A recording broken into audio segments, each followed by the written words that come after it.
अय्यूब बाब 10। मेरी रूह मेरी ज़िंदगी से बेजार है। मैं अपना शिकवा खूब दिल खोल कर करूँगा। मैं अपने दिल की तलखी में बोलूँगा। मैं खुदा से कहूँगा, मुझे मुल्ज़िम ना ठहरा। मुझे बता कि तू मुझसे क्यों झगड़ता है। क्या तुझे अच्छा लगता है कि अंधेर करे और अपने हाथों की बनाई हुई चीज़ को हक़ीर जाने और शरीरों की मशवरत को रोशन करे?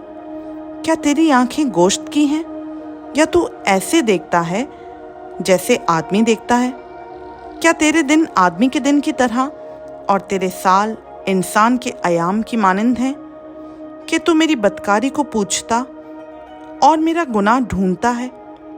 गो तुझे मालूम है कि मैं शरीर नहीं हूँ और कोई नहीं जो तेरे हाथ से छुड़ा सके।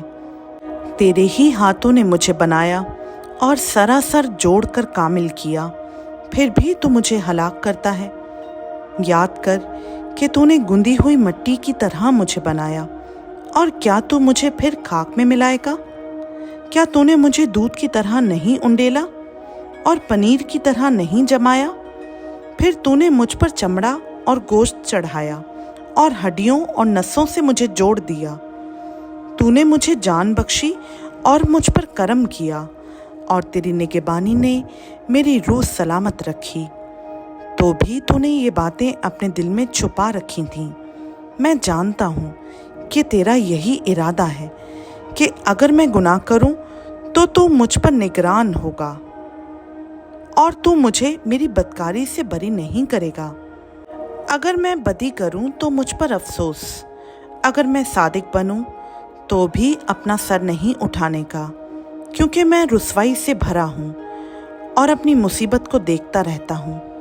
और अगर सर उठाऊं तो तू शेर की तरह मुझे शिकार करता है और फिर अजीब सूरत में मुझ पर जाहिर होता है। तू मेरे खिलाफ नए नए गवाह लाता है और अपना कहर मुझ पर बढ़ाता है। नई नई फौजें मुझ पर चढ़ आती हैं। बस तूने मुझे रहम से निकाला ही क्यों? मैं जान दे देता और कोई आंख मुझे देखने ना पाती। मैं ऐसा होता कि गोया था ही नहीं। मैं रहम ही से कब्र में पहुंचा दिया जाता। क्या मेरे दिन थोड़े से नहीं? बाज आ और मुझे छोड़ दे ताकि मैं कुछ राहत पाऊं, इससे पहले कि मैं वहां जाऊं जहां से फिर ना लौटूंगा, यानी तारीकी और मौत और साया की सरजमीन को।